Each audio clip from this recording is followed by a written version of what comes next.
सीखेंगे और अपनी भी अनुभव साझा करेंगे। तो वाहेगुरुपुरा बरनाला पंजाब से आदरणीय अमृत सिंह चहल जी, आपका बहुत-बहुत स्वागत है। और आपसे निवेदन है कि कृपया अगर आप ये कैमरा भी ऑन कर रहे हैं, तो बड़ा अच्छा रहेगा और कृपया आइए और अपने बारे में हमें बताइए, हमें प्रेरित कीजिए। नमस्कार जी सभी देशवासियों को। मैं अमृत सिंह एक फार्मर हूँ पंजाब से, और जो मैंने भी देखा था कि जैसे अपने क्या क्या हम अपना खो चुके हैं, गवा चुके हैं, मतलब जिसको बोलते हैं फ्लॉप हो गया। जैसे हमारे नेटिव सीड हैं, बीज हैं, वो तो जा ही रहे थे। उसके साथ जो नेटिव ब्रीड है हमारी, चाहे वो गाय की हो, चाहे वो अपनी पंछियों की हो, जी चाहे अमृत सिंह जी, शायद हो सकता है, मुझे लग रहा हो आवाज़ ना थोड़ा धीमी आ रही है। आवाज नहीं आ रही है। जी जी थोड़ा धीमी आ रही है। और जी, और आपके साथ ही महाराष्ट्र से हमारे काका जी आदरणीय रमेश संस्कर जी भी जुड़े हुए हैं, जो बीजों पे अच्छा कार्य कर रहे हैं। और उड़ीसा से भी जुड़ने वाले हैं, जो बहुत अच्छा कार्य कर रहे हैं, सुदामा साहू जी। और वो आपको सुन रहे हैं अलग-अलग कोनों से। जी, मेरे ख्याल से जुड़ चुके हैं। जी, मैं फिर आपके पास आ रहा हूँ। थोड़ा आप या पास निकट बैठिएगा, पास में बैठिएगा, ताकि हमें आवाज़ पहुँच पाए। मैंने जब देखा था, अप्लाई था, करता था, क्योंकि सब पढ़ लिख कर जब भी करते हमें अभी भी कम आ रही है आवाज।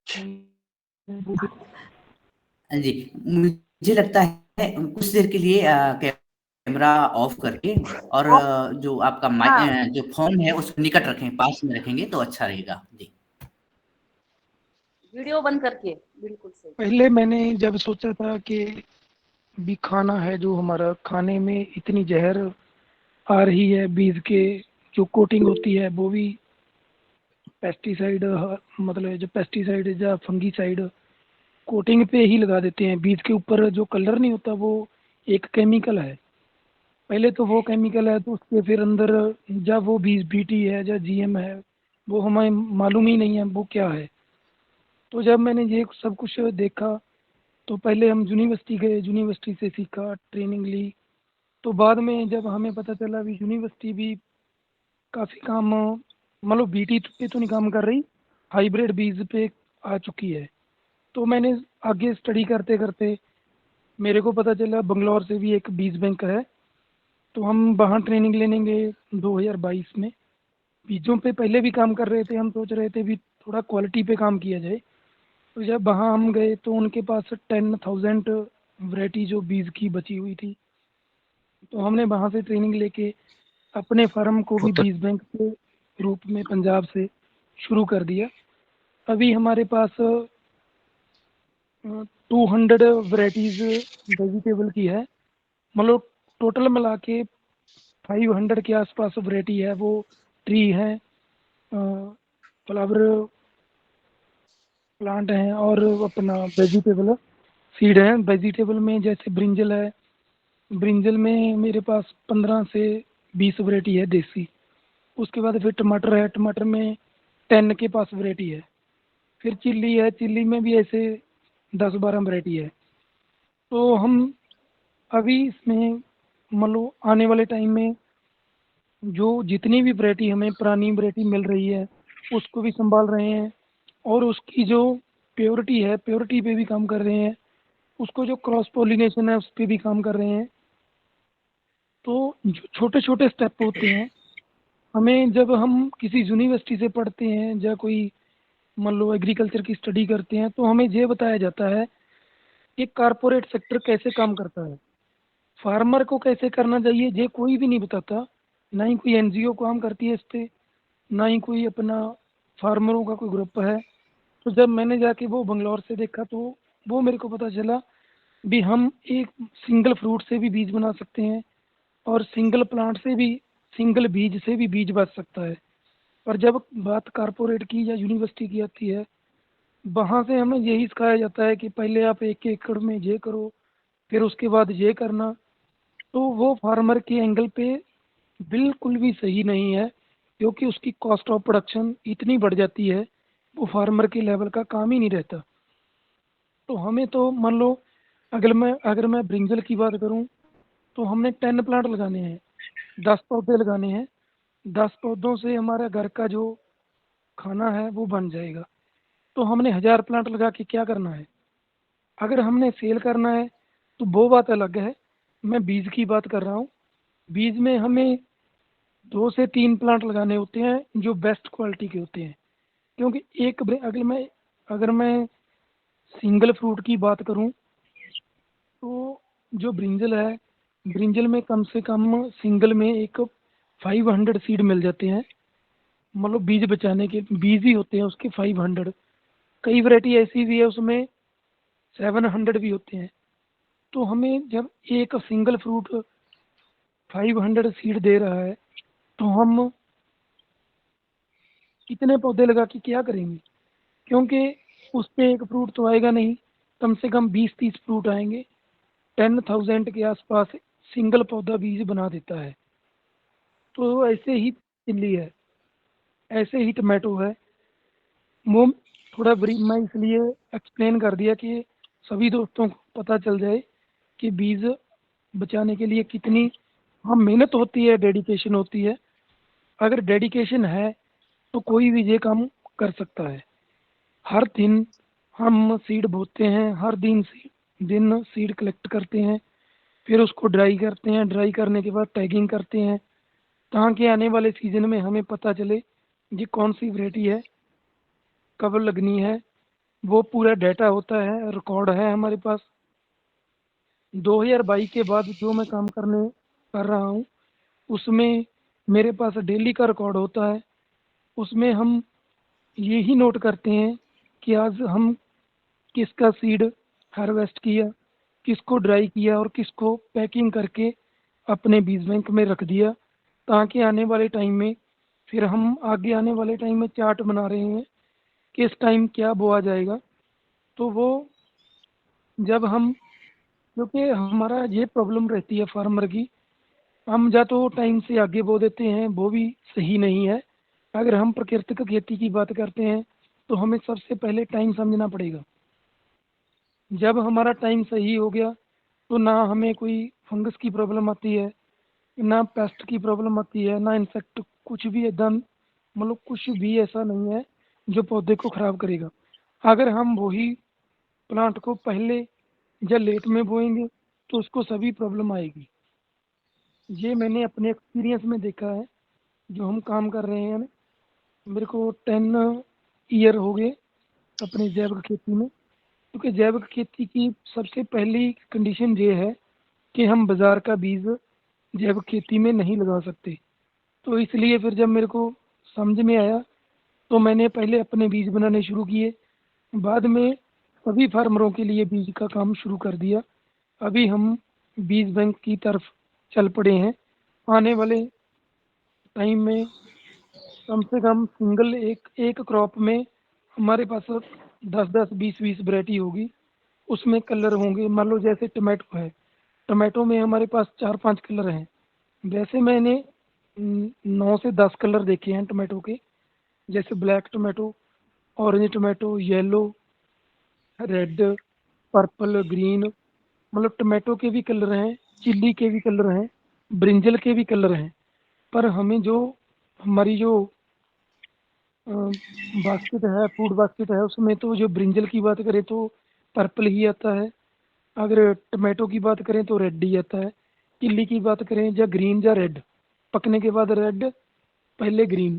चिल्ली में भी कलर हैं, कच्ची में रेड है, येलो है, पर्पल है, ब्लैक है। मतलब कहने का मतलब सभी क्रॉप्स में कलर पाए जाते हैं। जैसे बीट में भी मेरे पास कलर हैं, 5-6 कलर की बीट है। धान धान अगर हमारे देश में सबसे ज़्यादा चावल खाया जाता है, चावल में भी कलर आते हैं। ये हमें सभी को मिलके सोचना पड़ेगा ये काम का जो कब्जा है या इस पे जो हक मतलब आज हावी हो चुका है वो कारपोरेट सेक्टर है।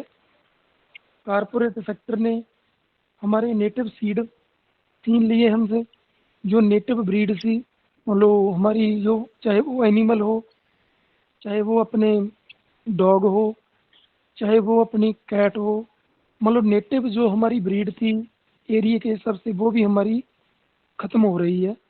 उसी हिसाब से जो हमारे सीड के मैपिंग थे, मतलब सीड को मापने का एक नज़रिया था, वो भी ख़त्म हो चुका है। अगर फार्मर को ऐसे पूछो तो बीज बचाना है, वो बोलता है ये काम हमारा नहीं है, ये तो कंपनियों का है। फार्मर का जो माइंड सेट है वो ऐसे सेट कर दिया, ये तो हमारा काम ही नहीं है। जैसे आने वाले टाइम में आप देख रहे होंगे, चाहे वो KFC हो, चाहे मैकडोनल्ड हो, वो फूड के ऊपर पूरा कब्जा कर चुके हैं, क्योंकि वो देते हैं होम डिलीवरी। फार्मर के ऐसे पास फार्मर ऐसा कोई भी काम नहीं कर रहा कि वो सीधा खपतकार के पास पहुंच के अपनी प्रोड्यूस को दे सके। तो हम इसी पे भी चिंतित थे। तो हमने 2013-14 में एक किसान हट बनाई अपने बरनाला में, वो भी हमारी बहुत सक्सेस चल रही है। उसके बाद हमने 2022 में एक ऑर्गेनिक मंडी, किसान ऑर्गेनिक मंडी के नाम पे भी हमने वो स्टेब्लिश की। उसमें हम अपने देसी बीज, देसी जो हमारी क्रॉप्स हैं या वेजिटेबल हैं जो ज़्यादा प्रोडक्शन हो जाती है, तो वहाँ हम अपनी सेल करते हैं। तो वहाँ पे भी हमारा जो खपतकार है, एक तो हमारा प्रचार हो रहा है, लोगों के बीच हमें बात रखने का एक प्लेटफॉर्म मिल गया। दूसरा, हम जो अपने घर को चलाने के लिए थोड़ा पैसे की ज़रूरत होती है, वो काम भी साथ में होने लग गया। तीसरा, जो हम आज भी जैसे मिलके पूरे देश से बात कर रहे हैं, तो उसी हिसाब से हम बरनाला के जो रहने वाले शहर के लोग हैं या उनके बच्चे हैं, उनको अपने फार्म पे बुलाते हैं, वहाँ ट्रेनिंगें करते हैं। ट्रेनिंगों में हम यही बताते हैं कि आने वाला टाइम है जो वो सेफ नहीं है, हमें थोड़ा चेंज होना पड़ेगा, बदलना पड़ेगा। अगर हम नहीं बदलेंगे तो वो दिन दूर नहीं कि हमारे खाने पे, हमारी सेहत पे, देखो खाने पे भी कब्जा 50% हो चुका है। उसके बाद अगर हम हेल्थ की बात करें तो 100% हो चुका है। किसी का सिर में दर्द या पेन होने लग गई तो हम सोचते हैं हॉस्पिटल जाना है।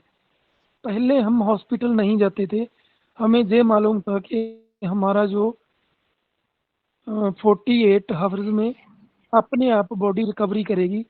ये जो सिर में पेन है, सिर दर्द है, ये अपने आप 10 घंटे में, 20 घंटे में, नहीं फिर कहने का मतलब है 24 घंटे में अपने आप इसको दोबारा रिलाइज होके बॉडी को सही करना होता है।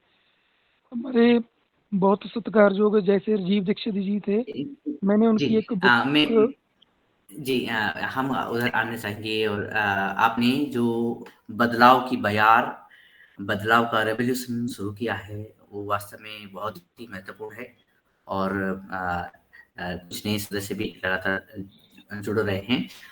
अच्छा, हम ये जानना चाहेंगे, क्योंकि आपने जो कुछ सीड शेयर किए हैं, तो क्या-क्या प्रजातियाँ, जैसे आपने बताई है कि ब्रिंजल हो गया, टोमेटो हो गया और इस तरह से बीट रूट हो गया, ये अलग-अलग आपने वैरायटी की हैं। तो अगर ये आप ये बताएँ कि जैसे कितनी वैरायटी आपने यानी कि कितनी सब्जियों की जो प्रजातियाँ और कितनी उनकी वैराइटीज़ आपने बचाई हैं? तो मेरे ख्याल से ये सभी तक ये मैसेज और सकारात्मक मैसेज अगर जाएगा। हम अगर हम गर्मी और सर्दी की बात करें तो 100 से प्लस वैरायटी है वेजिटेबल की, दोनों सीजन की। जैसे रेडिश की बात करें, रेडिश में 6-7 वैरायटी है। टर्निप की बात करें 3-4 वैरायटी है। अपनी बीट रूट की तो एक वैरायटी है। उसके बाद जैसे कोरिएंडर है, 2-3 वैरायटी है। और उसके बाद अपना जो मेथे हैं, इसमें एक एक दो दो वैरायटी है। पालक की 4 वैरायटी है। मतलब ऐसे 100 के प्लस जो हमारे पास वेजिटेबल की वैरायटी है वो गर्मी की। उसके बाद जो गर्मी की है, जैसे पंपकिन है, पंपकिन में 3-4 वैरायटी है। जैसे घिया की बात करें तो 11 वैरायटी है। उसके बाद तोरी की बात करें, स्नेक गार्ड की, तो उसमें हमारे पास 6-7 वैरायटी है। गोल भी है, लंबी भी है, छोटी भी है, एक मीडियम है। उसमें आगे कलर की वैरायटी है, जैसे किसी के बीज वाइट हैं, किसी के ब्लैक हैं, किसी के अलग टाइप के हैं। तो कहने का मतलब सभी में, किसी में 3 वैरायटी है, किसी में 4 वैरायटी है। उसको जो फिर आगे आता है वैरायटी को बचाने के लिए हमारा क्रॉसिंग से बचाना, ताकि जो वैरायटी है वो वैरायटी रहे, चेंज उसके करेक्टर चेंज ना हो। तो उसके लिए जैसे हम घिया की बात करते हैं, इसके 2 तरह के फूल आते हैं, जैसे नर और मादा, या मेल या फीमेल भी बोल सकते हैं उसको। और उसको हम जब क्रॉसिंग से बचाना होता है तो उनके पहले हम बंद कर देते हैं। फूल खुलने से एक दिन पहले बंद करके उसको सुबह 5 बजे जाके खेत में हैंड पॉलिनेशन करते हैं, हाथ से करवाते हैं। उसके बाद फिर बंद कर देते हैं। उस फ्रूट को टैगिंग करते हैं, ताकि वो ब्रीडर फ्रूट, जो हमारा ब्रीडर सीड होता है, उसको बनाने के लिए हमें पूरा 100% सेफ्टी रखनी पड़ती है, ताकि जो हमारी वैरायटी के करैक्टर हैं वो आने वाले टाइम में किसी से क्रॉस होके चेंज ना हो जाए। तो ऐसे छोटे-छोटे काम हम अपने फार्म पे करते रहते हैं। ये छोटा भी है, अगर ना किया जाए तो बहुत बड़ा है, क्योंकि आने वाले टाइम में वैरायटी के करैक्टर ही चेंज हो जाएँगे, तो हम उसको बोल नहीं पाएँगे ये वैरायटी है, क्योंकि उसका ओपन पॉलिनेशन हो गया तो पता नहीं वो किससे क्रॉस कर जाएगी। उसके कब करैक्टर चेंज हो गए हमें मालूम भी नहीं चलेगा। इसलिए ये हम काम पूरा डेडिकेशन से करना पड़ता है। और आगे की जो बात है, जैसे इनको बीज बोने से पहले एक हम काम करते हैं ग्रीन मैन्योरिंग। वो इतना ज़रूरी है, अगर वो ना किया जाए तो सीड की जो क्वालिटी है वो बिल्कुल भी सही नहीं आती। तो वो करना बहुत ज़रूरी होता है। ग्रीन मैन्योरिंग हो गया जैसे, या फिर फार्म यार्ड मैन्योर हो गया, क्योंकि पौधे को जो खुराक चाहिए उसको जैविक रूप से हम करते हैं, तो जैविक रूप से उसकी खुराक पूरी करनी पड़ेगी। ये काम हम अपने फार्म पे पिछले पहले तो 10 साल से खेती कर रहे थे, अभी 2 साल से पूरा डेडिकेशन से बीज बैंक बना रहे हैं। बाकी जो हम बीज बैंक पे जाएँगे और इन सुंदर से बीजों को जब बीज बैंक में आप संरक्षण करते हैं, तो किस तरह से इनका रख-रखाव आप करते हैं, इस बात पर भी आपकी जानकारी महत्वपूर्ण होती है। तो कैसे इन सारी बीजों को आप बीज बैंक में साल भर के लिए रखते हैं? जी। हमारे पास जो बॉटल है वो काँच की है। उसके ऊपर हमने, मान लो, एक हमारे पास जो प्लास्टिक के टैग हैं, प्लास्टिक का टैग हमने इसलिए बनवाया है, एक तो वो बॉटल में जब हम बीज स्टोर करते हैं बॉटल में ही चला जाता है। जब वो बीज लगाना होता है बॉटल से निकाल के बीज निकालते हैं और टैग निकालते हैं, वो अपने फार्म पे नर्सरी में, अगर कुछ नर्सरी वाले होते हैं, कुछ डायरेक्ट सीड, मान लो डायरेक्टर लगते हैं फार्म पे, जैसे घिया का सीड है वो हम डायरेक्ट ही लगाते हैं। जो मिर्च, जो चिल्ली या टमाटो या ब्रिंजल है, वो पहले नर्सरी बोनी पड़ती, फिर उसके बाद उसको ट्रांसप्लांट करते हैं बीज फार्म पे। तो जो रखने की बात है, जब हम फार्म से हार्वेस्ट करते हैं, उसको ड्राई करके जो बॉटल में डालते हैं, कच्च की वो बॉटल है, उसके रखने के लिए हमारे पास एक रूम बना हुआ है। वो रूम में हमने अपने जैसे खाने बने होते हैं, उसमें हम रख देते हैं। उसमें हमने नाम दे दिए, ये ब्रिंजल, मान लो ब्रिंजल की सीड है, तो उस पे जितनी ब्रिंजल की वैरायटी है वो एक जगह पड़ी है। उसके बाद जो हमारी घिया की वैरायटी है वो एक जगह पड़ी है। तो ताकि ढूँढने में भी मुश्किल ना आए, और कोई लेने आ गया बीज, उसको देने में भी मुश्किल ना आए। जो हमारा सीज़न आता है, जैसे 6 महीने हम बीज को स्टोर करते हैं, 6 महीने के बाद हमारा जो दूसरा सीज़न है, वो चल पड़ता है, तो उस टाइम फिर हम सीड किट भी बनाते हैं अपने फार्म से। सीड किट बना के जिस फार्मर को चाहिए या किचन गार्डनिंग के लिए चाहिए, वो हम उनको देते भी हैं। जो उसके रेट हैं, वो इतने भागे रखे हैं मार्केट से भी कम, ताकि जो हमारे देसी बीज हैं, वो अलग-अलग जगह पे जाके जीते रहें, और जो हमारे देशवासी हैं, उसको खा के अपनी सेहत को भी बचा सकें। बाकी जो आपका कोई और सवाल है? जी, हाँ, एक सवाल मन में शायद सभी आदमी सदस्यों के आ रहा होगा और कुछ देर में सभी सदस्य भी इस प्रश्नोत्तरी में भाग लेंगे। लेकिन कुछ प्रश्न इस तरह से हैं, जैसे आपने काँच की बोतल में बीजों को रखा, तो इनको ड्राई किया, उसके बाद रखने से पहले क्या कोई ट्रीटमेंट करते हैं कि ताकि ये सुरक्षित रहें, इनमें मॉइस्चर ना हो या फिर इसमें कोई बीमारियाँ ना हों? नहीं, उसको 3-4 दिन या 5 दिन भी धूप लगाते हैं। जब वो बिल्कुल ड्राई हो जाते हैं, बीज अपनी एक आवाज़ देता है जब वो ड्राई हो जाता है। अगर उसमें मॉइस्चर ज़्यादा होगा तो वो उसकी आवाज़ नहीं आएगी। तो वो देखो, ये बातें तजर्बे से सीखनी पड़ेगी, जो करेंगे जब आपको भी मालूम हो जाएगा। जब वो ड्राई हो जाता है उसके बाद बॉटल में डालते हैं। जी, अब हम जब आगे बढ़ते हैं तो ये भी जानना चाहेंगे कि कितने एरिया पर आप ये बीज का निर्माण कर रहे हैं? और साथ में दूसरी बात ये भी कि जैसे आपने कहा कि आप बीज बैंक में एक कमरे में सुव्यवस्थित ढंग से रैक्स में, अलमारी में बीजों को रखते हैं। तो इसका क्या रिकॉर्ड भी बनाते हैं या अपना रजिस्टर भी मेंटेन करते हैं? तो 2 बातें कि कितने एरिया में और क्या इसका डॉक्यूमेंटेशन भी होता है? जी। जो हमारी नेचुरल फार्मिंग है वो 4 एकड़ में है। जो बीज बैंक बीज वाला है, मान लो जैसे चिल्ली, टमाटो, ब्रिंजल, इसके लिए हम एक कनाल में काम करते हैं, क्योंकि हमने तो प्लांट ही लगाने होते हैं बीज के लिए। किसी के 5 प्लांट होते हैं, किसी के 10 प्लांट होते हैं, तो इसके लिए ज़्यादा एरिया की ज़रूरत नहीं। इसके लिए तो ज़्यादा समझ की ज़रूरत है।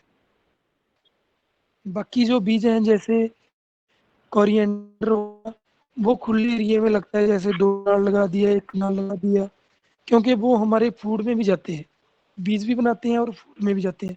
जैसे ओट्स की बात हो गई, वो एक-एक कनाल में या आधी कनाल में या मरले में, बीजों के हिसाब से किसकी कितनी डिमांड है, उसके हिसाब से हम काम करते हैं। जी, पूरा 4 इसी एकड़ का फार्म है, जी, जहाँ से हम बीज बना रहे हैं। इसी क्रम में हैंडेज है डॉक्टर विनोद कुमार भट्ट जी का।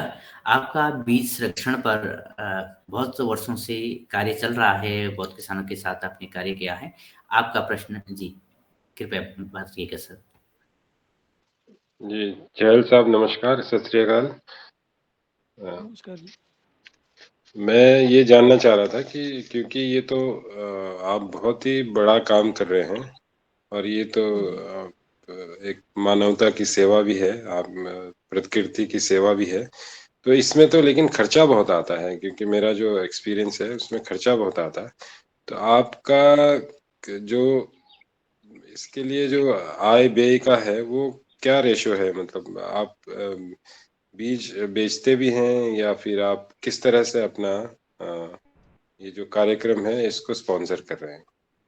और ये देखो आपकी खेती कितने एरिया में है, ये मैं जानना चाह रहा था। धन्यवाद। सर, मैं खेती अपनी घर की 15 एकड़ है और थोड़ी लीज पे है।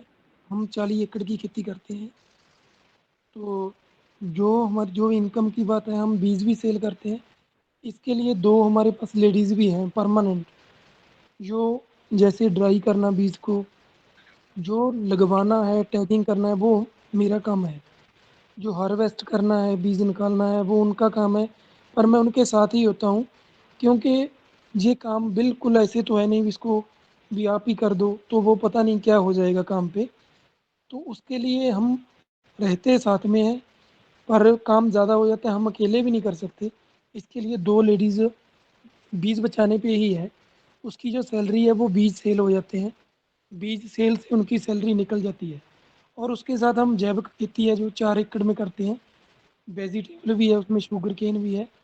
तो उनसे भी हमारी जो इनकम है, या फ्रूट का एक बगीचा है हाफ एकड़ में, वहाँ से भी हमारी इनकम है जो वो फार्मर को सस्टेन कर रही है। मतलब जो हम करना चाहते हैं उसके लिए हमें थोड़ा-थोड़ा बजट निकाल के उसको आगे इम्प्रूव कर रहे हैं, आगे लेके जा रहे हैं। धन्यवाद, बहुत-बहुत धन्यवाद। जी, धन्यवाद सर। और आपने बताया कि किस तरह से आप बीजों का बचाव कर रहे हैं।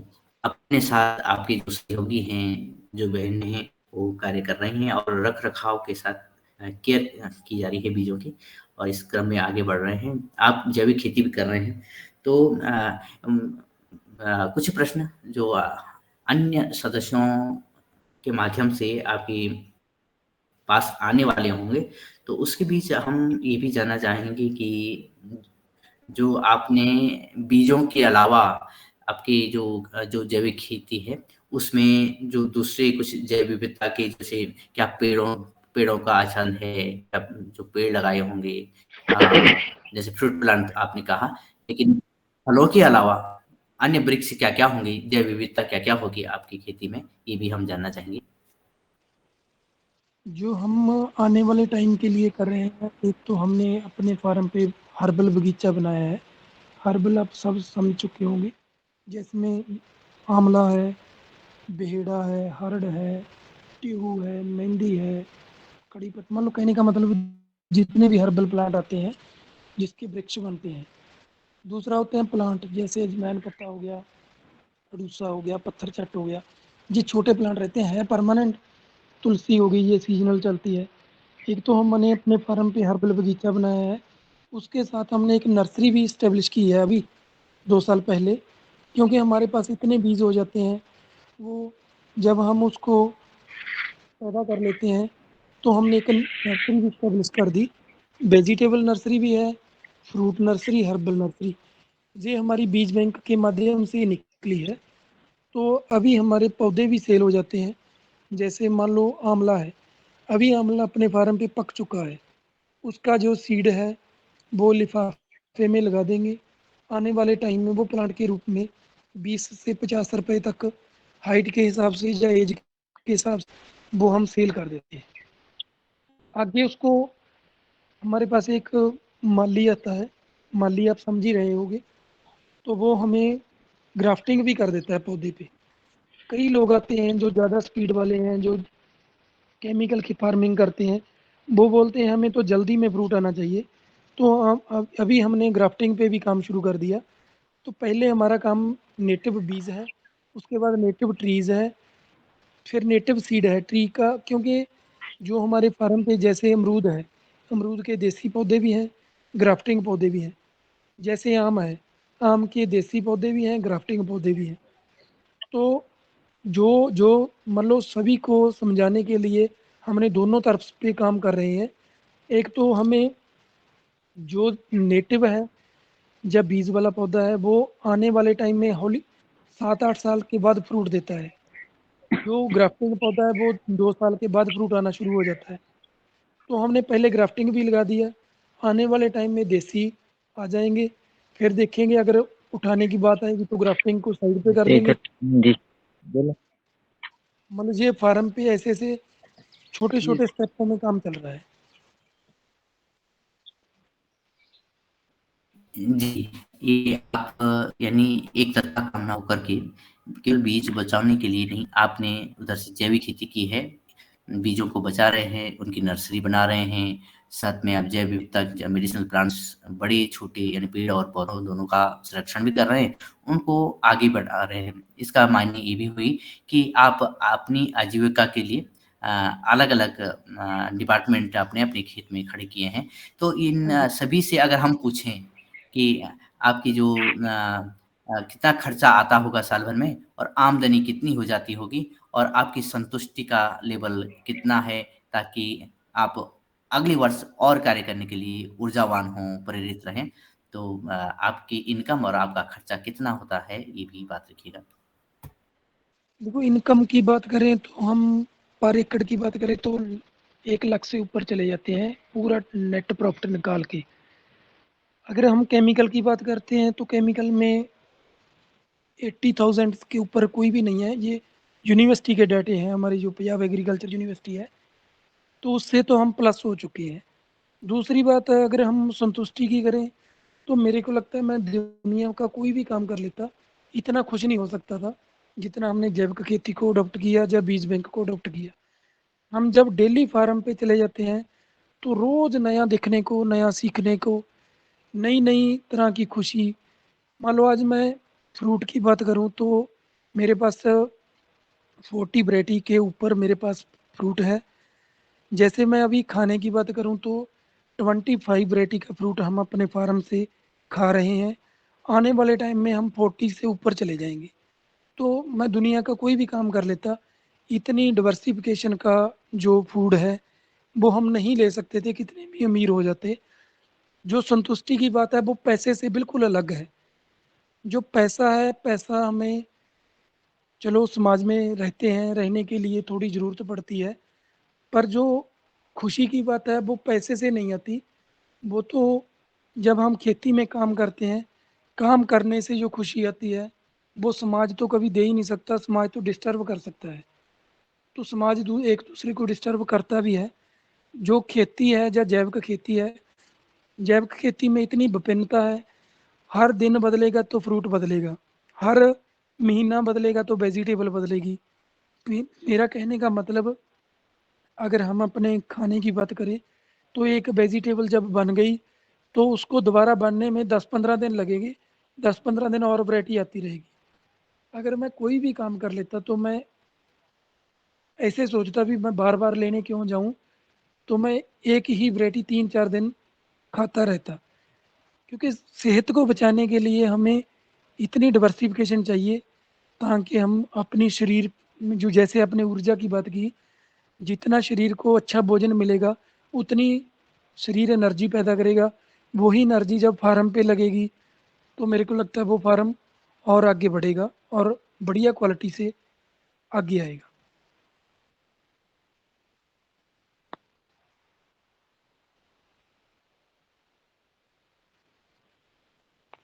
खुशी को धन के अनुपात में न तो जोड़ सकते हैं, न घटा सकते हैं, न तुलना कर सकते हैं।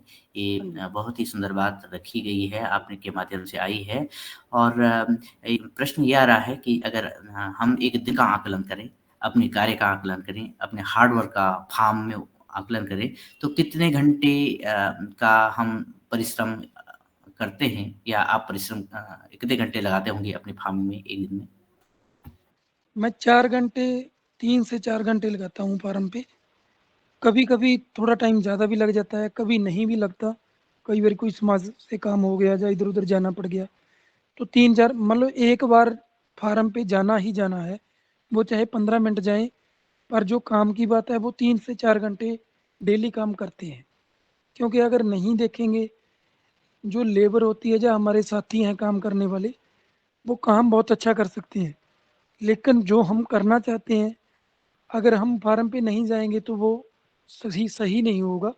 उनको बताना पड़ता है आज ये करना है, फिर काम 100% हो जाता है। अगर हम ऐसे बोलेंगे घर पे बैठ के भी आप जो कर वो कर लो, ये कर लो, तो वो रिज़ल्ट नहीं आता, मैंने कई बार देखा है। एक बार हमें फार्म पे जाना ही पड़ता है, 3 से 4 घंटे हम अपने फार्म पे काम करते हैं।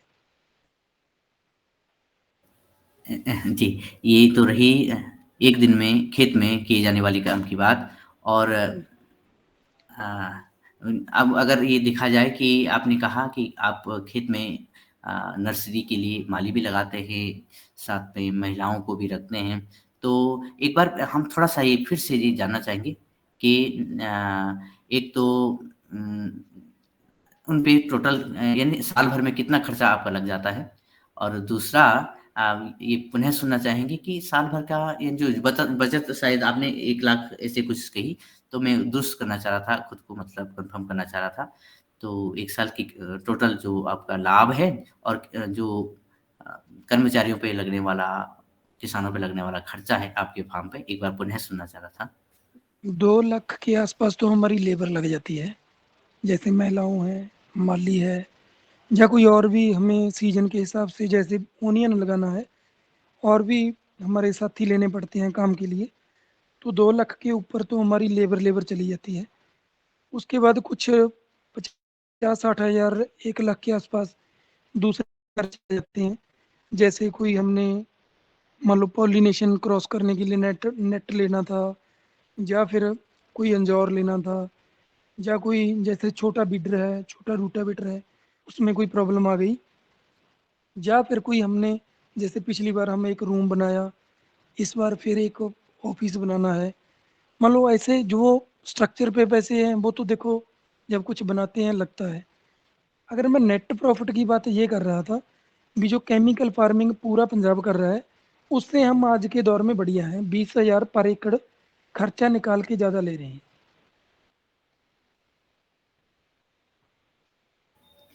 जी, ये तो हमने शुरुआत में ही ये महसूस किया कि केमिकल फार्मिंग से अगर तुलना की जाए, तो आप कहीं आगे हैं।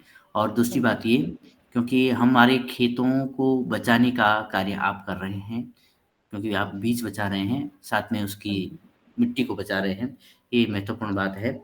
और अगर फलों की विविधता कहें, तो आपने 14 कहा या 40 कहा, और अगर ये इतनी सारी प्रजातियाँ हैं फलों की हैं, तो उनमें प्रजातियों के फलों की प्रजातियों के आप नाम बोलें, तो हमें ये जानने समझने में भी अच्छा लगेगा, यानी सरलता रहेगी कि आप क्या-क्या फलों की प्रजातियाँ बचा रहे हैं, उगा रहे हैं, आगे बढ़ा रहे हैं। जैसे हम बीज की बात करें तो हमारे पास है फालसा, करौंदा, आंवला, अमरूद, इमली। उसके बाद आगे है केला, फिर आ गया है सीताफल, आम, बेलपत्र, किन्नू, मौसम्मी, माल्टा, स्वीट लेमन, नींबू बारहमासी, कागजी नींबू। उसके बाद है एक अपना ये किन्नू में भी 3-4 वैरायटी है। एक छोटा किन्नू है, उसको एक डेज़ी किन्नू है, वो नवंबर में पकता है। एक छोटा किन्नू है, वो जनवरी में पकता है। एक नॉर्मल किन्नू है जो बाज़ार में आता है, पंजाब नंबर 1 के नाम पे है वो अभी पकना शुरू होगा जनवरी में, चलेगा वो मार्च तक। मान लो ऐसे। उसके बाद आगे है अपने पास जामुन है। जामुन के बाद अपने पास है बब्बू गोशा, नाशपाती, आलू बुखारा, लूचा, अंजीर। उसके बाद आ गया खंजूर, ड्रैगन फ्रूट, तो आड़ू। आ, इसी बीच में आना चाहूँगा कि अगर यानी आपके पास आपसे संबंधित कोई लेख या कोई डॉक्यूमेंट तैयार हुआ हो, या आपने अपनी खेती के बारे में कुछ लिखा हो, या आप लिख सकेंगे, तो कृपया साझा कीजिएगा, ये भी हमारी गुजारिश है। और अब प्रश्न आता है कि जो बीज आप तैयार कर रहे हैं, क्योंकि मैंने आपको देखा और बाद में भी पाया कि आप बहुत सारे अलग-अलग ग्रुप्स में जुड़े हुए हैं, मुझे पहले पता नहीं था। जब आपके बारे में हमने मालूमात की, तो तब बहुत सारी जगह से आपका नाम सामने आया। फिर मैंने उन ग्रुप्स में देखा, तो आप सभी जगह मौजूद हैं और बीजों का जो लोगों तक पहुँचा रहे हैं। तो हम आपसे संक्षेप में ये भी जानना चाहेंगे कि आप बीजों को लोगों तक कैसे पहुँचा रहे हैं? क्या आप बीजों को बेचते भी हैं? और आप तक पहुँचा जाए, यानी हम आपके बीजों को लेना चाहें, तो किस तरह से प्राप्त कर सकते हैं? जी। एक तो हम जैसे मतलब अदर स्टेट करना है वो तो हम कोरियर से कर देते हैं। वो हमारे गांव से जो पोस्ट ऑफिस होता है अपना, वहाँ से मान लो कोरियर हो जाता है। उसका आता है मान लो 40 से 50 रुपये खर्चा आता है अगर हम कहीं भी बीज भेजते हैं। तो दूसरा हम अपने फार्म पे जो डायरेक्ट आता है फार्म पे, वो फार्म पे दे देते हैं। तीसरा जो हमारी किसान हट बनी हुई है बरनाला में, वहाँ में भी हम सेल करते हैं। 3 तरीके से हम, या फिर कोई फेस्टिवल आ गया, हम फेस्टिवल में भी मान लो जैसे डिमांड आ जाती है सभी की भी। मान लो जैसे पीएचयू का मेला है, पंजाब एग्रीकल्चर यूनिवर्सिटी लुधियाना का, तो हमें 10 दिन पहले फ़ोन आने लग जाते हैं भी हमें बीज किट चाहिए। जो एक बार बीज ले गया वो बार-बार रिपीट हो रहा है कस्टमर अपना, क्योंकि बात क्वालिटी की होती है। जब जो हम बोला वो ही मिला, तो मेरे को लगता है वो दोबारा अगर जो बीज बनाने वाला हम उसको बीज नहीं देते, उसको वो ज्ञान भी देते हैं भी अपना बीज आगे आप भी रख सकते हो।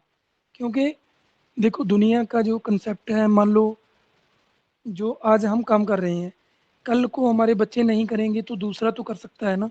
हमारा जो मकसद है वो बीजों को बचाना है, ना कि वो अपने तक सीमित रखना है। हम इसके लिए ट्रेनिंग भी दे रहे हैं अपने फार्म पे। कोई भी आते हैं, 10 लोग आए तो हम फ्री में ट्रेनिंग देते हैं। कोई दिन रख लेते हैं, 20 दिन हम फ्री हैं। ऐसे हम सीजन पे तो हमारी चल ही रही है। एक मैं थोड़ा और ब्रीफ करूँ, एक हमने बरनाला नेचुरल फार्मर एसोसिएशन के नाम पे फेसबुक पेज पे बरनाला नेचुरल फार्मर एसोसिएशन एक हमने सोसाइटी क्रिएट की थी, उसका फेसबुक पेज पे भी लिंक बना हुआ है। तो वो सोसाइटी के माध्यम पे हम ट्रेनिंगें देते हैं, मतलब चाहे वो मार्केटिंग की हो, चाहे वो बीज की हो, चाहे वो जैव खेती की हो, अपने फार्म पे ही रख लेते हैं। उसका कोई चार्जेस नहीं होता, वो फ्री है बिल्कुल। उसका हम मैसेज भी डालते रहते हैं, आप फेसबुक पेज फॉलो कर लेना उसको, तो आपको भी मालूम रहेगा भी कब क्या ट्रेनिंग है। तो सीजन में जैसे बीज की बात है, कब लगाना है उस पे ट्रेनिंग कर दी, कब उसको मान लो जैसे सिलेक्शन होता है, 10 बीज लगा दिए, 10 में 2 पौधे वैरायटी से मेल नहीं कर रहे, मान लो या कोई क्रॉसिंग होगी या कुछ भी हो गया, तो उसको सिलेक्शन बोलते हैं, जैसे निकालते हैं। जब सिलेक्शन करते हैं तभी भी एक फूल आने से पहले सिलेक्शन करते हैं, फिर उसको टैगिंग करना, फिर ट्रेनिंग रख लेते हैं, फिर हार्वेस्ट करना, फिर ट्रेनिंग रख लेते हैं। मतलब जितने स्टेप होते हैं एक बीज को बनाने के लिए। या फिर हम आपको वीडियो यूट्यूब लिंक शेयर कर देंगे, बहगरूपुरा नेचुरल फार्म पे मैंने यूट्यूब चैनल अभी बनाया है थोड़े दिन पहले। तो एक एक बीज बनाने का जो तरीका है उस पे हम यूट्यूब पे वीडियो डाल रहे हैं। एक मान लो जैसे मैंने कैरेट की बात की, भी कैरेट का बीज कैसे बनाना है या कैसे लगाना है, उस पे यूट्यूब पे वीडियो डाल दी, ताकि जो मेरा दोस्त कोई एमपी में बैठा है या यूपी में बैठा है, तो उसको पंजाब आने के लिए खर्चा बहुत लगेगा, वो घर पे बैठ के कैसे अपना बीज बचा सकता है, कैसे उस बीज को बचाने के लिए देख के, मान लो बीज मेरे से ले लिए, आगे उसने उसी बीज से बीज बनाना है, तो यूट्यूब खोलेगा, यूट्यूब खोल के अपनी वीडियो देखेगा, वो लगा देगा। जब उसका सिलेक्शन का टाइम आएगा फिर वीडियो देख लेगा। कुछ भी करना होगा उसको, फ़ोन करने की भी ज़रूरत नहीं पड़ेगी, क्योंकि मेरे पास इतने फ़ोन आने लग गए, तो मैं भी परेशान होने लग गया। तो फिर मैंने नया सॉल्यूशन निकाला, एक यूट्यूब चैनल बना दिया। अभी हम अपनी सभी वीडियो यूट्यूब चैनल पे डाल देते हैं।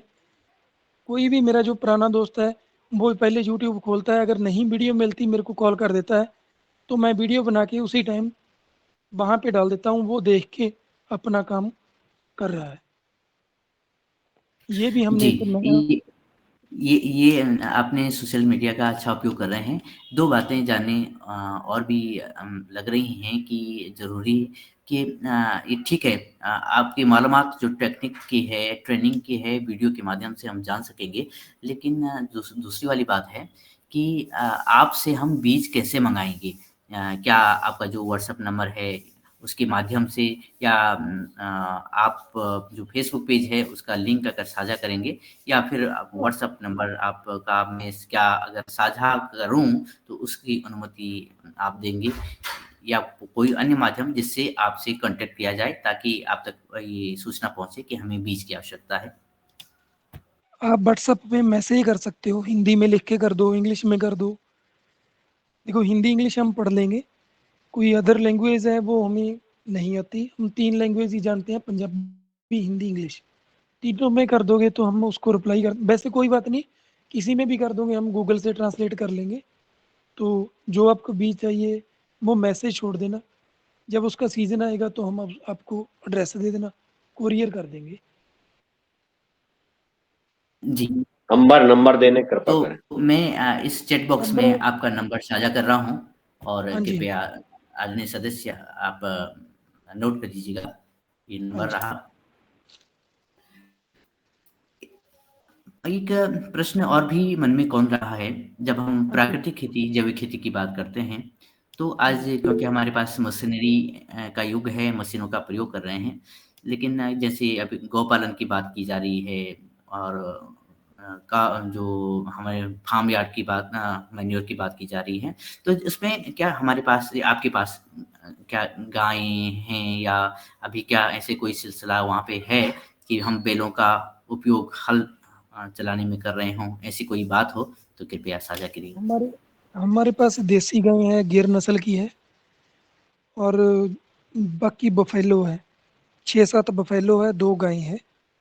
जो गाय हैं वो हमारे घर के लिए, और जो हमारे किसी को ज़रूरत पड़ जाती है घी वगैरह की, नाक में डालने के मेडिसिनल के लिए, तो हम उसको घी थोड़ा दे देते हैं, जैसे 100 ग्राम ऐसे। बाकी घर के लिए रखी है। और जो भैंस है बफेलो है वो फार्म यार्ड मैन्योर के लिए। और जो हम मान लो जैसे आप इनकम की बात कर रहे थे, क्योंकि जो बफेलो का रेट है वो आज पंजाब में 1.5 से 2 लाख के आसपास है, तो हम साल में 1-2 बफेलो भी सेल कर देते हैं। जो उसकी आगे छोटी नस्ल होती है, बच्चा उसका, तो हम गिनती में 8 7-8 एनिमल रखते हैं। उसमें 2 गायें होती है, 6 या 7 बफेलो होती है।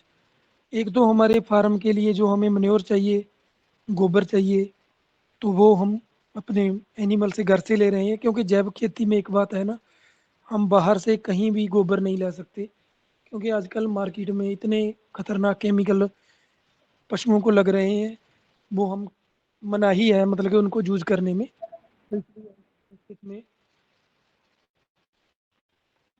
पशु रखते हैं। जी। प्रश्न आ रहा है कि आपके फार्म का नाम क्या है? तो एक बार फार्म का नाम पुनः दोहरा दें, वैसे आपने बताया भी है। अपने फार्म का नाम वाहिगुरुपुरा नेचुरल फार्म है, गूगल पे भी है।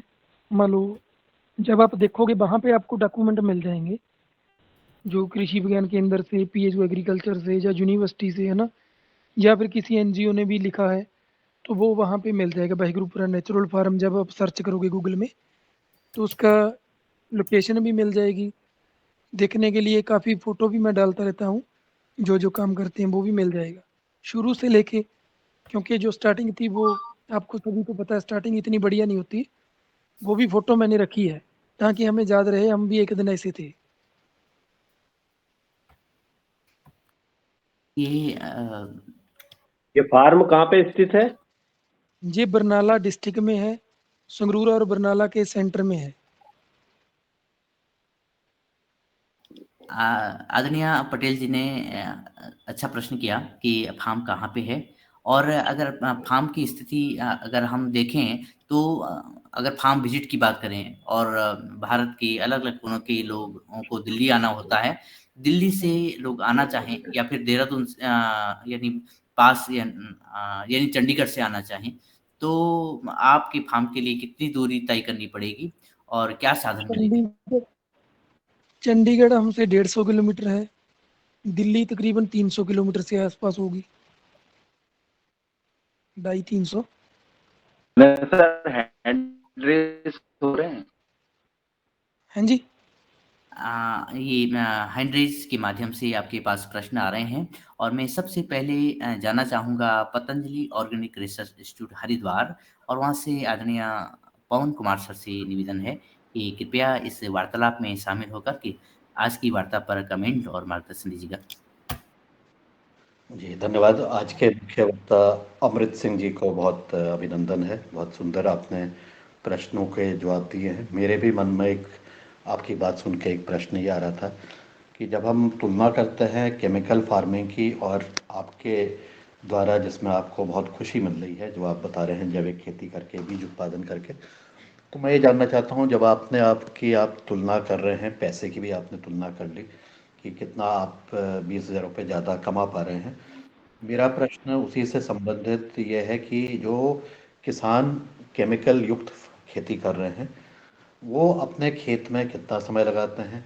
आपने तो बताया कि आप 4 घंटे के आसपास प्रतिदिन खेत में लगा रहे हैं।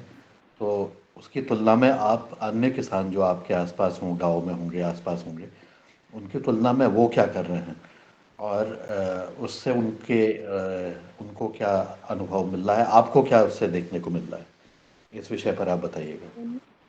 केमिकल फार्मिंग में अगर मैं बीट की बात करूं तो पारे मान लो 1 एकड़ को अगर पूरी सोइंग से लेके हार्वेस्ट तक 15 घंटे लगते हैं 1 एकड़ को। 6 महीने में 180 दिन में 15 घंटे के लिए काम होता है। उसके वगैरह कोई भी काम नहीं होता। जो बीज बचाने की या जैविक खेती की बात है, इसमें तो डेली कार्य करना पड़ता है, तभी जाके मैनेज होता है। नहीं तो वहाँ पे तो नदीन हो गए, हर्बिसाइड है, हार्वेस्ट होगी तो मशीन है, सोइंग करना है तो मशीन है। जैविक खेती में ऐसा बिल्कुल नहीं है। जैविक खेती में इसी से काम करना पड़ता है, गुड़ाई नलाई है, खुरपी से करना पड़ता है, कहीं कहीं से, कहीं से वो अलग अलग अंजौर बने हैं जो गुडाई के लिए कम से कम 5-6 प्रकार के अंजौर गुडाई के लिए है।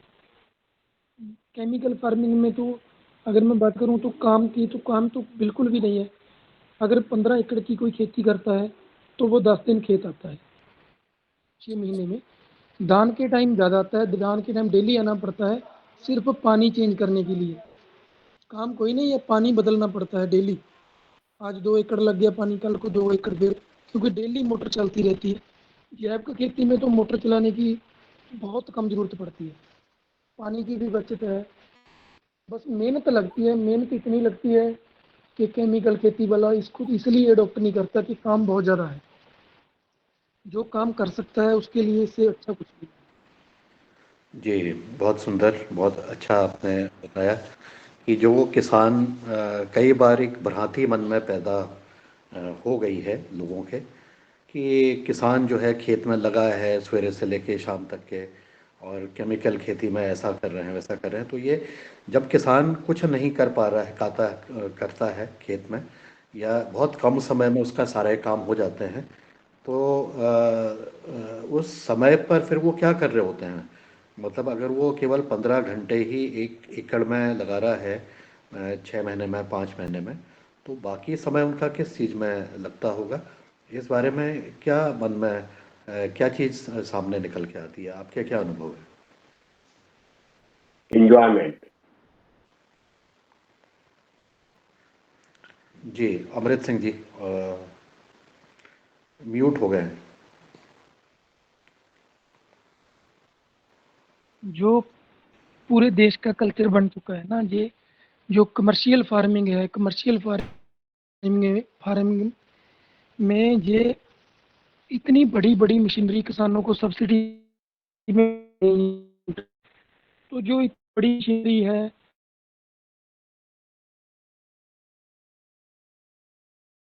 टूट चुका है, ताकि वो मानसिक रूप से वो बिल्कुल बीमार है।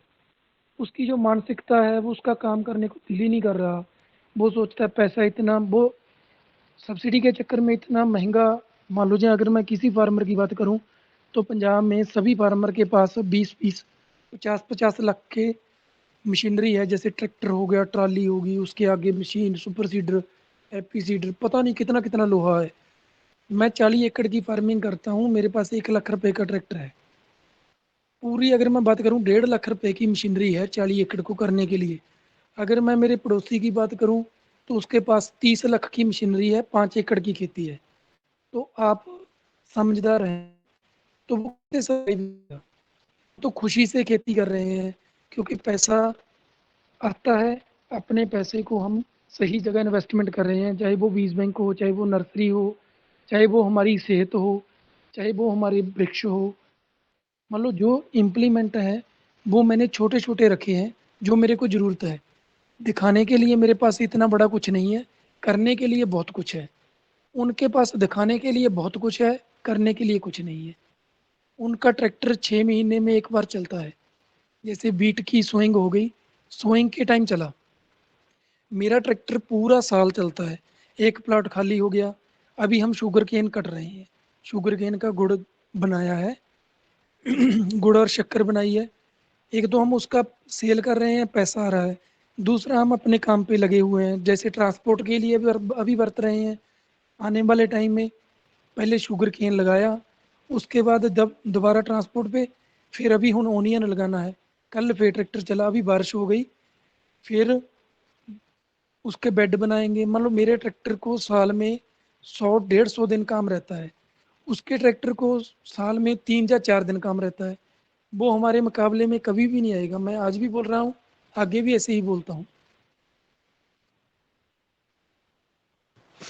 जी, बहुत अच्छा तुलनात्मक आपने ये बता दिया, क्योंकि इस चीज़ पर काफ़ी जब चर्चा होती है कि किसान को किस तरह से वो कार्य कर रहे हैं और उसमें किस तरह से उसको वो आ रहा है, तो मुझे लगता है कि आपके अनुभव से क्या आता है कि ये जिस तरह से आप खेती कर रहे हैं, उस तरह से खेती करने वाले किसान जो पहले केमिकल खेती कर रहे थे, क्या उसमें परिवर्तित होंगे, या जब तक के सुविधाएं मिलेंगी तब तक के वो इस तरह से रहेंगे? और मतलब आपका क्या अनुभव रहेगा इसमें कि ये मैं 2015 में खेती में आया था।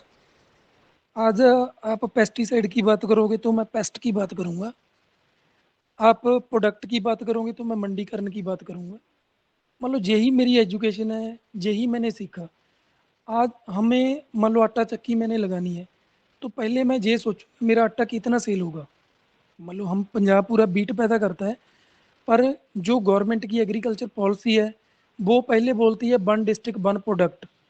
एक डिस्ट्रिक्ट एक प्रोडक्ट पैदा करेगा, आपको एक प्रोडक्ट से घर चल जाएगा? मेरा गवर्नमेंट को सवाल है, आपको नहीं है।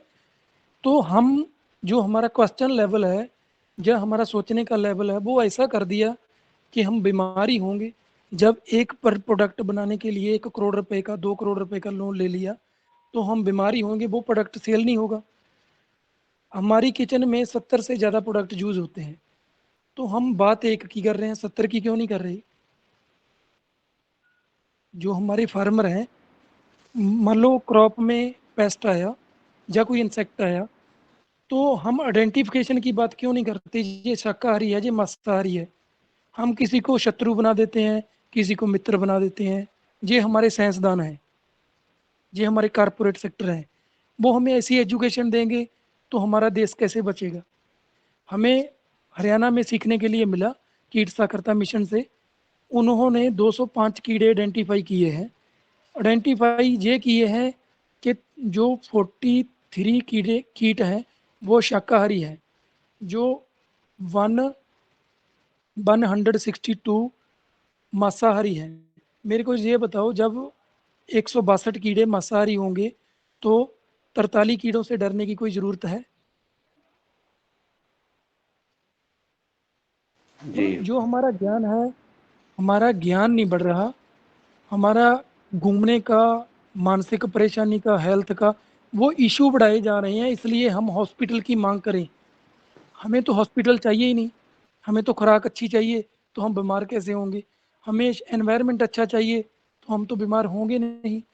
हमारे जो नरेटिव हैं वो इस तरह के पैदा किए जा रहे हैं कि हम जो सही है उसको भूल जाएं, जो गलत है उसको अडॉप्ट कर लें। हम जैसे कोई हमारे गांव में भी लीडर आता है, हमारे गांव के लोग भी ऐसे बोलते हैं कि हमें अच्छा हॉस्पिटल चाहिए, हमें अच्छा ट्रैक्टर चाहिए, हमें अच्छी इंडस्ट्री चाहिए। जब हम इंडस्ट्री मांगेंगे तो फिर प्योरीफाई इन्वायरमेंट कहाँ से लाएंगे?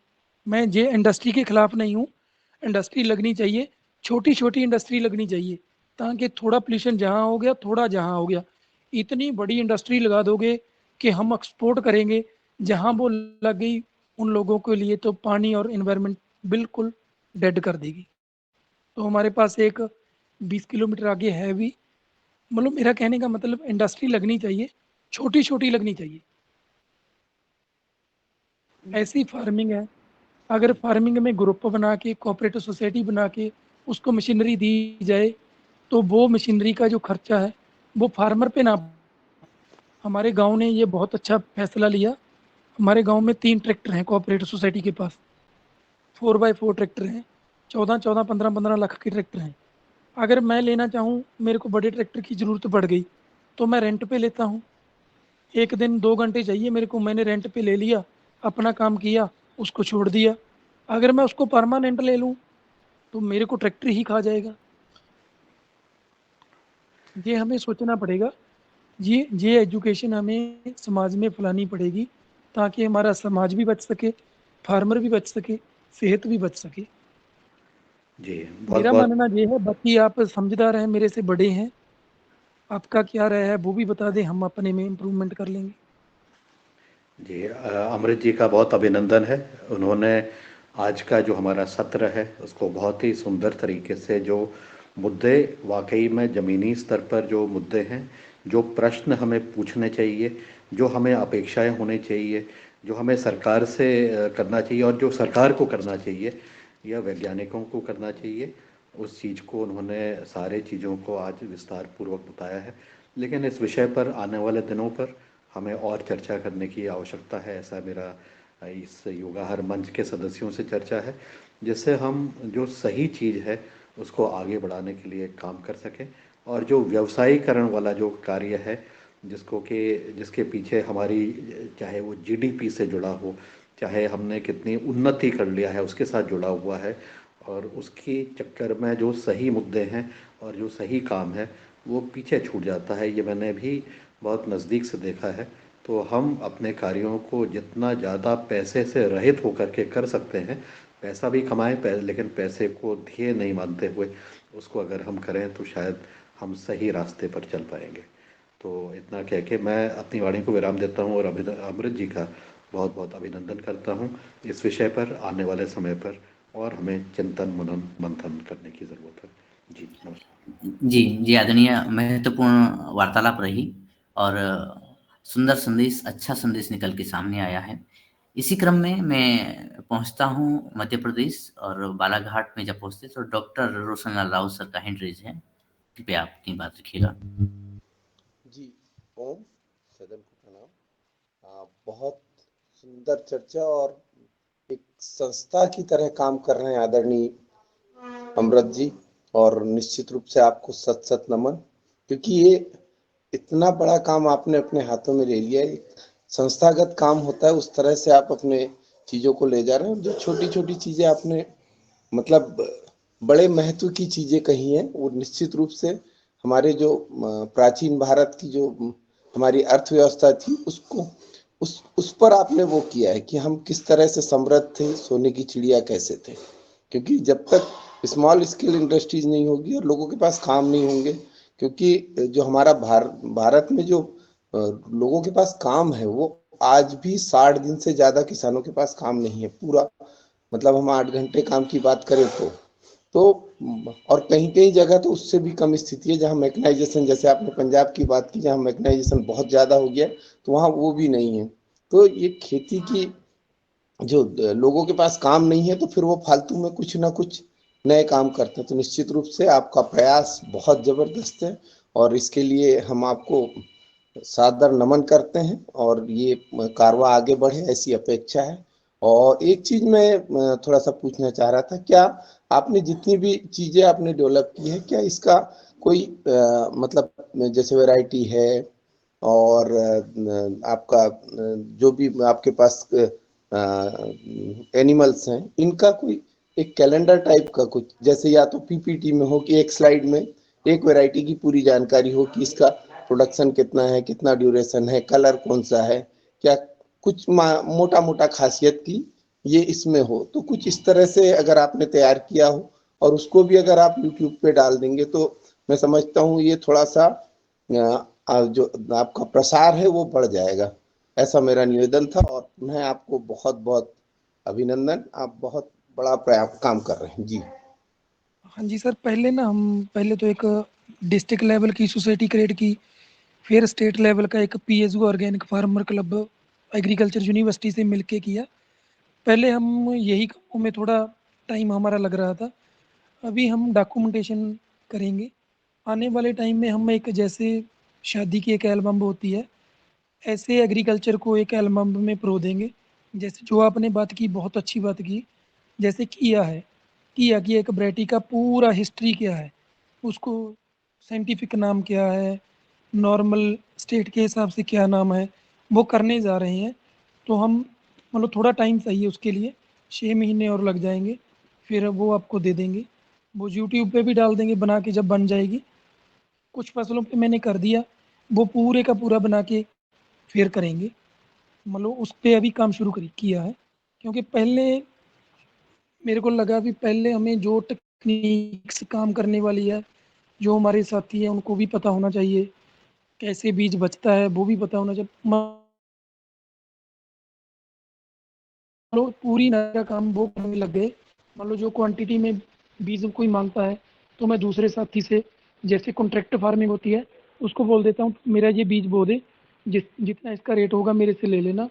मान लो वो आधा काम मेरा आगे होने लग गया। तो अभी मैं डॉक्यूमेंटेशन पे काम करूँगा, क्योंकि पहले तो पूरे का पूरा उसको रन करने के लिए मेरा ही टाइम लग रहा था, मेरा ही पैसा लग रहा था, मेरी एनर्जी लग रही थी, मेरा ही खेत था।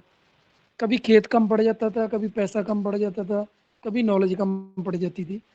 अभी इन चीज़ों से बाहर निकल के आए हैं, आगे अभी डॉक्यूमेंटेशन पे ही है, आने वाले टाइम में पूरे का पूरा डॉक्यूमेंट कर देंगे इसको। जी धन्यवाद। महत्वपूर्ण प्रश्न रहा और हैंड रेज़ कुछ ज़्यादा हैं, समय का अभाव है और 8 बजे बाद जो भी सदस्य हैंड रेज़ करने जा रहे हैं, मैं उनका हैंड रेज़ नहीं ले सकूँगा और ये निवेदन करूँगा कि हम अगले दिन फिर वार्तालाप करेंगे। और अभी 4 हैंड रेज़ हैं और मुझे 5 मिनट कर्ज़े में चाहिए आप सभी से। तो मैं निवेदन करता हूँ सबसे पहले आदरणीय शरद वर्मा जी, आप आदर्श किसान हैं, इटारसी नर्मदापुरम से, आपका स्वागत है, आप बात रखिएगा। जी बहुत अच्छी मुख्य अतिथि जी बता रहे हैं और काफी गहराइयों से उन्होंने जानकारी इकट्ठी कर रखी है और कर रहे हैं। मैं चाहता हूं कि जो जैसे पंजाब में 3 बिल आए थे, उस विषय में आपका क्या नजरिया था? क्या आपको लगता है? हमें बैठ के तो यहाँ से लगता है कि वो बिल सही थे, तो इतना पंजाब ने उनका विरोध क्यों किया? क्या आपका इसमें? जो बिल थे वो देखो सही इसलिए नहीं थे, आपकी सरसों है, आप अपने घर पे नहीं रख सकते। जो स्टोरेज और भंडारीकरण का बिल नंबर था बिल में, वो जब हमारी फसल हम अपने घर नहीं रख सकते, तो व्यापारी उसको सेलो पिट में रख सकता है। इसलिए हमने विरोध किए। अभी कनक का रेट है, जो बीट का रेट है, हमने 2275 रुपये MSP पे बेचा उसको। आज उसका रेट 32 रुपीज़ है, 3200 रुपये उसका रेट चल रहा है मार्केट में। उसने मान लो जब फार्मर पैदा कर रहा है उस टाइम वो 2300 रुपये बिक रही है, जब व्यापारी ने स्टोर कर ली वो 3200 रुपये हो गई। क्या आप चाहते हो जो आपके गरीब लोग हैं उनको फूड महंगा मिले? अगर चाहते हो तो बिल अच्छे हैं, हम नहीं चाहते। हम चाहते हैं सभी को खाना कम दाम में मिले, फार्मर भी ना मरे, हमारा जो देशवासी है वो भी ना मरे। क्योंकि जब भूख से कोई मर गया तो इंडिया को ग्रेट बनाने की कोई ज़रूरत नहीं। पहले सभी को पेट भरना चाहिए, उसके बाद ग्रेट बनाना बहुत अच्छा है। मैंने एक पॉइंट की बात की है, उसमें इतने पॉइंट हैं, अगर डिस्कस करेंगे तो बहुत लंबा निकल जाएगा। जी जी, निश्चित मैं बीच में आना चाहूँगा और इस देश विषय के पर लिए आने बहुत वाले समय घातक, में देश के लिए बहुत घातक थे शरद जी, बहुत घातक थे। जी, जी ये महत्वपूर्ण प्रश्न है, महत्वपूर्ण विषय है, लेकिन थोड़ा-सा तीखा विषय है जिसको ज़्यादा समय चाहिए होगा। आने वाले समय में इस पर हम चर्चा करें, ऐसा निवेदन है और अभी हम क्योंकि महत्वपूर्ण विषय ये है कि हमारे बीज कैसे बचें, हम उनको कैसे प्राप्त कैसे करें, कैसे आगे बढ़ाने आगे अस्तित्व तिवारी जी, कृपया संक्षिप्त में बात रखिएगा। जी सादर प्रणाम। अमृत जी ने बहुत अच्छी जानकारी दी हम लोगों को। अमृत जी से मैं ये जानना चाह रहा हूँ कि अमृत जी ने पढ़ाई किस में की है? सर मैं BSc कंप्यूटर हूँ, कंप्यूटर मैकेनिक हूँ। मेरी लाइन बिल्कुल हटके है, पर मैंने 5-6 जगह प्राइवेट सेक्टर में जॉब भी की। कहीं कंप्यूटर मैकेनिक रहा, कहीं लेबर अफसर बना, कहीं सुपरवाइजर बना, प्रोडक्शन एरिया में भी काम किया, लेबर में भी काम किया। मतलब जो लेबर और सुपरवाइजर होते हैं, मेरे पास 550 लोग थे। तो जो तजर्बे हैं, तजर्बे फील्ड से निकलते हैं। एजुकेशन ठीक है, बोलने के लिए, कम्युनिकेशन के लिए मेरे को लगता है एजुकेशन चाहिए, और जो सीखना है वो हम अपने ग्राउंड से सीखेंगे। तो मेरे को लगता है दोबारा देश को सोने की चिड़िया बना सकते हैं, ऐसा कुछ नहीं है। हमारी जो मान लो हम अगर पॉपुलेशन की बात करें, 140 करोड़ लोग हमारे देश के हैं, तो उसकी पूरे की पावर हम 10 लोगों को दे देंगे तो वो हमें जीने नहीं देंगे। मेरा मानना है 140 करोड़ लोग हैं, तो 140 करोड़ लोग जब वो नागरिक